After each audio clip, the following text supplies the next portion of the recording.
Yo, yo, thanks for tuning into another episode of Optimize Your Body podcast, my friends. And I hope you're having a great week so far. Really interesting because 50% of people who listen are actually based in the USA. And I know you care less about the content. You just like the British accent, don't you? Let's be honest. No, but it's interesting because a lot of my American clients, especially, and just people I know over in the States, they pull me up on my accent. They're like, why? When I say water, instead of saying water like a normal person, I say water. British. Now, unless you're a really well-spoken British person and you speak like this, hello, I'm British and I drink a lot of water, we tend to miss the T. So we'll miss the T. Even my name, right? Martin. I want to say Martin. It's strange. I forced myself to say Martin, but natural for me is Martin. Anyway, very strange, but there we go. Just a little bit of useless information for you there, but thank you everyone for tuning in. Let's get stuck in. Okay, bit too excited here. Just had a cold shower, so I have to calm my energy down a little bit. But I'm going to talk about a very interesting topic today, and it is, can you build muscle and lose fat at the same time, right? Now, let's be honest, it is the holy grail, right? Because if you want to change the way your body looks, I know every single person listening to this, or at least 9 out of 10 of you, or maybe 80% of you at least, probably want to improve the way your body looks, right? But ultimately, it's all about health, like I've talked about in the past. But the reality is when you build muscle, right, you look better anyway, first and foremost, because your body starts looking tighter, right? But if you can build muscle and lose body fat simultaneously, that is when you really in a good place, right? And I'm going to give you some examples with clients and stuff, right? Because it's such an amazing thing when people are just slowly exchanging body fat for muscle month on month. It's a great place to be.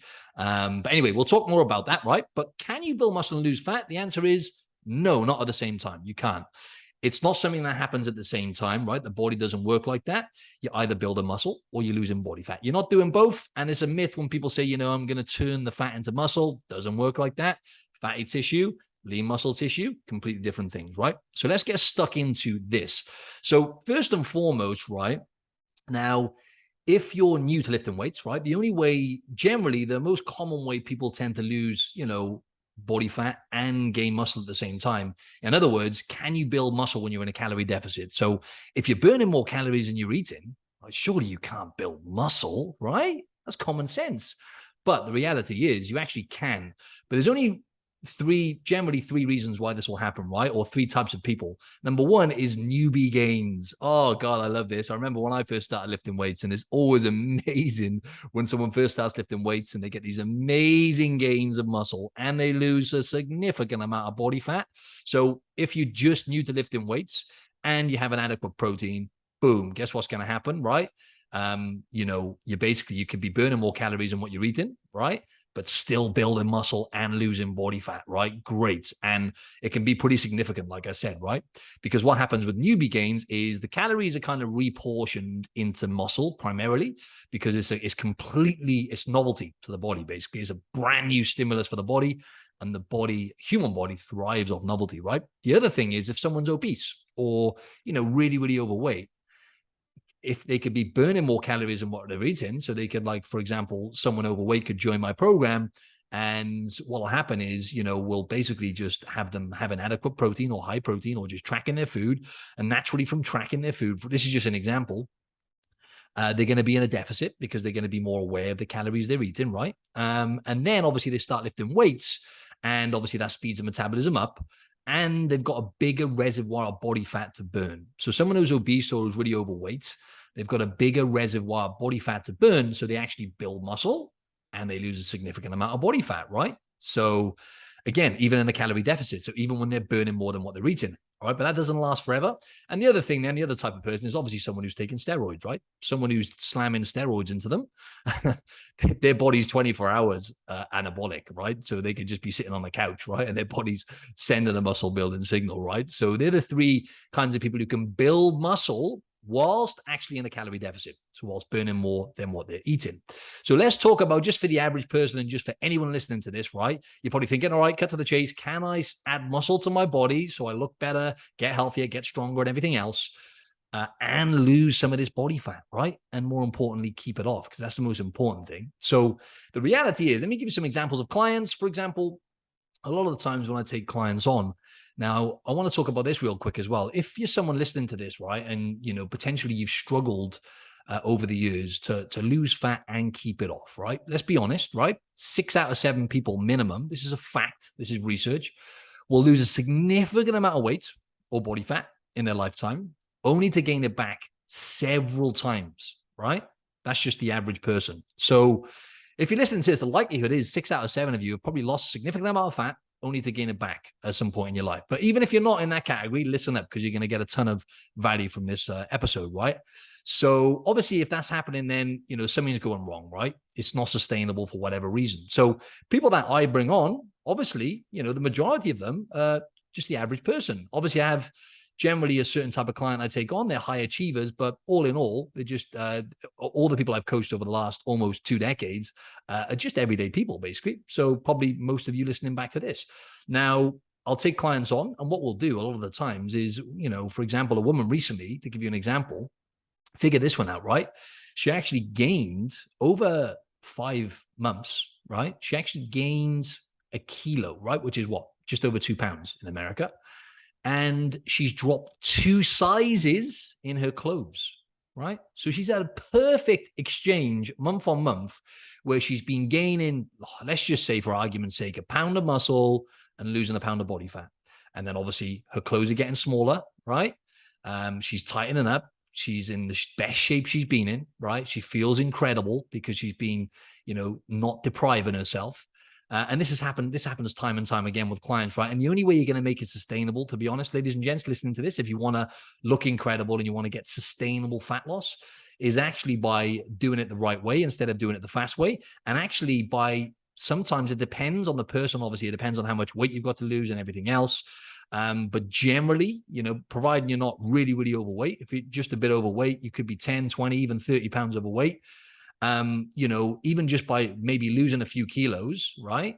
And then just maintaining your weight and slowly build a muscle and losing body fat simultaneously. It doesn't happen at the same time. Like I said, that is actually where you want to be, because it makes it much more sustainable then, because when you're adding muscle to your body, your metabolism is speeding up and supercharging. So you can get away with more and more calories. So for example, with the same client I'm talking about, what we've taken is like a reverse dieting approach, which is what I have to do with a lot of clients because they've done a lot of damage over the years. And again, maybe you can relate to this, where they've been, following restrictive diets that they can't stick to, or fad diets, or, just losing weight and gaining it back, yo-yo dieting.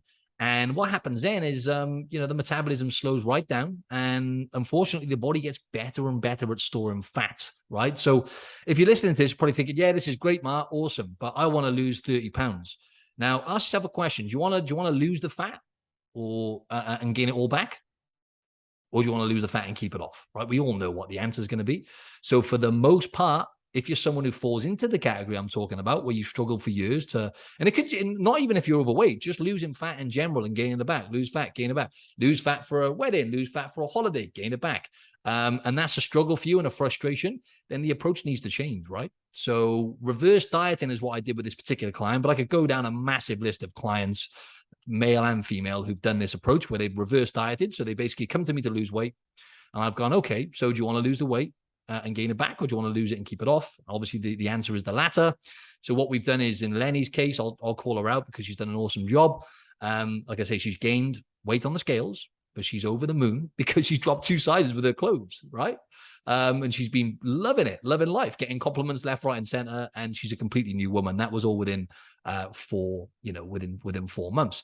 Now, it'll get to a point though where we will be dropping weight. So I'll be getting her to cut weight, right? And lose a significant amount of weight. But we've got to build her up first so it's more sustainable. Like, I like to get a lot of my clients to a point where they're actually almost like struggling to get enough calories in. Obviously, they're eating mainly whole foods. They've repaired their relationship with food. They no longer feel restricted. They lost a ton of body fat already and built a good amount of lean body mass. They've dropped in their clothes, right? And then when it comes to a point where they go, right, now, Ma, I want to take this to the next level. When can we take this to the next level so I can get insane, right? So I want to get literally bikini bod, head turning shit we're talking about now, ladies and gents, right? To get into that point, I need them to be really struggling to get enough food in, right? So they're at the point where they're like, right, I'm struggling to get these calories in, Mark, all this protein, all these calories. And then we go, okay, great. Now's a perfect time for us to start cutting weight. So I hope that makes sense. What I'm trying to get at now, just to summarize everything, is the reality is, stop, folks, especially females, stop focusing too much on the number on the scales. Because if you're just focusing on purely losing weight and you're not monitoring everything else, like I do with my clients in terms of body composition, how much muscle you build and how much weight, how much fat are you losing, you're just getting caught up on a number, on one metric out of millions of things. And then what you're doing then is if you most of the time when people lose weight and they do it fast, they actually pare down muscle. And then number one, 90% of the time they can't sustain it. And number two, you actually look a lot worse because you're paring down muscle. Therefore, you start looking softer. And the metabolism starts slowing down. And then at some point, there's only one way you can go, really. And that's like to gain all the weight back, gain all the body fat back. So it's not a weight loss problem we're facing, ladies and gents, is keeping the weight off and keeping the fat off. This is not just about weight loss, this podcast. This is about getting you into the shape of your life. So it's all relative. So anyway, just to summarize, can you lose fat and build muscle at the same time? Simultaneously, yes. It doesn't happen at exactly the same time. But I can't go into really the details because the metabolism is very complex. So it's a free-flowing thing. The metabolism is adapting and changing every second, every minute, based on your lifestyle, based on the food you're eating, based on stress levels, sleep, the type of workout you're doing. So the reality is, if this is something you've struggled with for a while in terms of, consistently building muscle, losing body fat, and really getting the results that you deserve for the work you're putting in, then, you need to change the approach, right? As Einstein says, the definition of insanity is doing the same thing over and over and expecting a different result, right? So to give you some value here as well and give you some tips, what you really want to focus on is following a proper strength training program, right? So I've said this many times, not a bunch of random workouts that you're getting downloading off the internet, not just like your friend's little program they've sent you. That's great. And that's awesome, right? But the reality is it needs to be personalized. It needs to be something that's going to get you massive bang for your buck. But the reality is to get maximum results, you want to be hitting every body part in the gym, for example, with your strength training, at least 2 to 3 times per week. And this is why I keep saying time and time again, out of all the hundreds of people I've coached and with my own personal experience, full body training in the gym is going to get better results, okay, for the average person listening to this, right? For 80 to 90% of people, because, for example, I hit the full body 3 times per week. So I only actually lift weights 3 times per week. Lately, I've been doing like 2 band sessions on the days in between, and then my 2 jiu-jitsu sessions as well in a week as well. And I hit every body part 3 times. So I'm actually in incredible shape right now. Like literally, aesthetically, I'm in phenomenal shape, and I'm going to the gym 3 times. And the reality is most people listening to this, you're going to get better results from doing the full body. But if you're someone who's in the smaller minority of people who likes to train 5 or 6 times a week, every single week, week in, week out, and you never miss a session, and you're at an advanced level, then either you could do the full body, and then you could work on your lagging body parts on those other 2 or 3 days where you just say, for example, you struggle with your legs. Okay, I'll do a 30 to 40 minute low to moderate intensity session on my legs on the day, one day in between. And then maybe I'll just do like an light upper body pump on the other day. And then maybe on the 6th workout, I could do, another body part, or I could just do some mobility. Or you could just do a push-pull split. I could keep going down the list, but it's going to depend from person to person. But the average person in reality is going to get better results from hitting the body parts more frequently, right? So following a proper strength training program, okay, and being consistent with that and making sure it's personalized for the exact goals that you want, and based on other things as well. Like when I design a program for someone, I'm looking at their training history as well. There's loads of things that come into account when you get a maximum bang for your buck when it comes to the workouts in the gym. And then I was just going to say, in terms of getting maximum results, some tips with building muscle and losing fat. Obviously, you need to be having a high thermic effect from the food you're eating, right? i.e. eating high protein. Now, around about 10% of your daily calories on average are going to be burned through the thermic effect of food, right? So this is why protein and fiber, but mainly protein, is going to cost your body more calories, basically. So your body has to work hard to digest protein, as I've talked about before. So you want to be consistently, let's just say, give or take. I know most people are in America. Let's just round it off to about a gram of protein per pound of body weight. So if you're a female who weighs 150 pounds, 150 grams of protein. That's actually quite challenging to hit for the average person. Or if you're in the UK or Australia in kilos, let's just say, here we go. I have to do the bloody maths now, don't I? Let's just say like 0.8 8. Oh God, here we go. I'm just trying to figure this out now. I'm just going to round it off to about 2 grams of 2 grams of protein per kilo of your body weight, right? If you're in the Australia or the UK, keep it simple. And the other thing then, when it comes to building muscle and losing fat, is obviously always going to be sleep and stress, like I've talked about before. Prioritizing your sleep, having a proper sleep routine, dialing in that regularity, so you're going to bed and getting up at the same time. Because if your circadian rhythm's out of whack, you're fighting a losing battle. And when it comes to circadian rhythm and good sleep quality, getting daylight in the morning is one of the most important things. So having that regularity, so same time, you go to bed and get up at roughly the same time each day, and you get outside in the morning for at least a minimum of 10 minutes and get some daylight.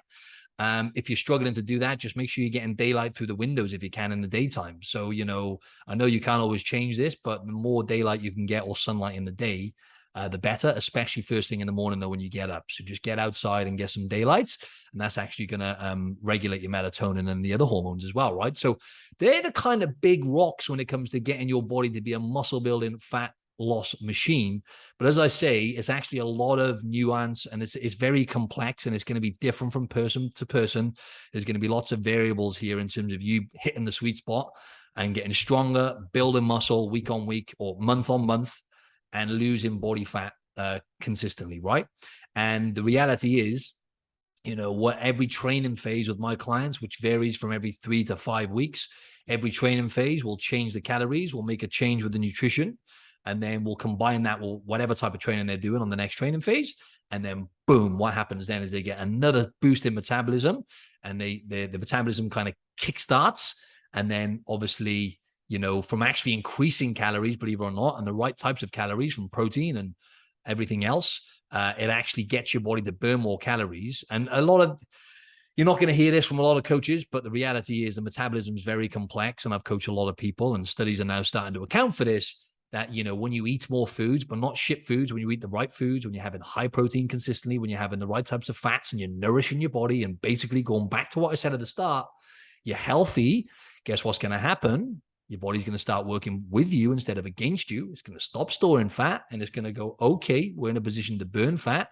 But the law of thermodynamics is the most important thing. So I'm not going to sit here and say, the calories don't matter, because calories are everything, really, if you dial it all back. But the reality is, if you're eating loads of processed foods or too much processed foods, if more than 20% or even 15% of your diet are ultra processed foods, you're just going to be fighting a losing battle, because those foods are designed to make you overeat, my friend, right? So eating whole foods, getting good sleep, consistently having high protein, and having a proper training program to follow that you're being consistent with is going to get you to where you want to go, right? So yeah, anyway, that's a wrap, ladies and gents. So just to summarize, yes, you can build fat. You do not want to be doing that. You can build muscle and lose fat simultaneously. And you can get a great exchange of building muscle and losing fat. It's not going to happen for everyone. It really depends on where you're at. It depends on how much fat you've got to lose, where you're at in your journey, and everything else. But to be honest, like the majority of clients that I take on, they hit the sweet spot and they're building muscle and they're simultaneously losing body fat. And even if they're not, like I said to you, if you add muscle to your body and you be consistent and patient, and you focus on repairing the damage that you've done over the years with, not necessarily metabolic damage, but by slowing your metabolism down, by having poor habits with food, which have caused you to overeat, lose weight, and gain it back, and you be consistent and work on those things and prioritize health, build a solid foundation, right? Then you'll get to a point where your body is a muscle building, fat burning machine. And just to give you some context real quick before we wrap this up, I'm in a position now where I've been on this journey for a long time, and it's a struggle for me to get enough food in, right? And because I've built so much muscle over the years, my metabolism is just literally through the roof, right? And that's where you want to be, right? Because then your body is automatically burning more calories for you. I've said this before, I'm going to use this analogy again, but muscle, to keep muscle tissue on your body, my friend, it's going to cost your body a lot of calories, right? So, I won't go into the science, but it's going to cost your body a lot of calories. The whole pursuit of building muscle and adding muscle to your body's going to be forced to burn more calories. And then it almost acts then from having muscle on your body and being consistent with your strength training, and 80 to 90% consistent with eating whole foods, and 90% consistent minimum with hitting your protein target. It's almost like an insurance policy then, right? So by having that muscle on your body being strong, it basically means that you can get away with more calories, right? So that's always a good thing. And let's be honest, we've got more food available to us than any other time in human history.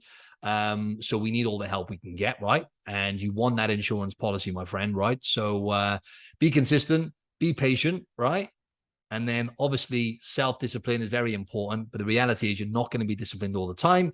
And this is why I always say to my clients in Optimize Your Body, our motto is consistency over perfection. It always wins, my friend. Trust me. All right. I'm going to wrap this up there. Plenty of nuggets in there for you there, my friends. Always remember, if you can extract one thing out of these podcasts, one or two things, and take it away and go, oh, that was interesting. Boom. Let me implement that. Let me, let me remember that and implement that, or give that a go, or, at least remember that, in whatever area of your life that is. It'll go a long way. So just to wrap this up, if you can just give me a rating and review on Spotify, or then again, didn't I? British accent, Spotify. If you can give me a rating on Spotify and review, or just a rating, just quickly give me a star rating. Hopefully it's a 5-star, my friend, right? I'm hoping it's a 5-star. If it's not a 5-star, don't bother giving me a rating because you're going to knock me down a few pegs. But please do that straight away. If you like this podcast, give me a rating, a star rating on Spotify or iTunes, wherever you listen. On iTunes, I think it gives you the option to give a review as well. So if you could do that, that would be absolutely incredible, my friend, so we can get more people seeing this podcast and getting a ton of value from it and having the impact we want to have. And then finally, I just wanted to give you an exclusive insight, or basically, what should I say? I want to give you an opportunity, my friend, right? A big opportunity before this kind of goes super live is I'm actually going to be taking on a few people this month. I'm actually going to be taking on 6 more people this month to join my coaching program, my online transformation program. And look, long story short, if you're looking to really get into the shape of your life, become the best version of yourself, and really unlock your true potential, and you really want to, again, you want to sculpt your body, and you want to, lose body fat to be able to keep it off instead of spinning your wheels and not get either A, not getting the result you want, or B, even worse, taking 1 step forward and 2 steps back and constantly, chasing your tail, then I'm here to help, my friends. And I'd love to chat with you if this is something that's interested to you, right? If this is something you're interested in. So all you've got to do, the best thing to do, my friend, to be honest, is to jump onto Instagram and just drop me a direct message. My Instagram is @MartinSilvaFitness. And, we'll go back and forth for a bit. And, first and foremost, we have to make sure that you're a good fit, that we're going to be a good fit, because that's really, really important. Drop me a message, or you can simply go to my Instagram, and you can fill out the coaching inquiry form. So if you go to my Instagram, the link is in my bio. Click that link, and you can fill out the coaching inquiry form, and then I'll have more information. But the best thing to do is just drop me a DM, and we can go back and forth. But if you prefer to fill out a form, you can go ahead and do that, right? So just go to my Instagram, click the link in my bio, and what I'll do is I'll get my assistant actually to add that into the show notes, my coaching form link, if I remember. But yeah, that's pretty much it, my friend. So it's a wrap, and thank you for listening.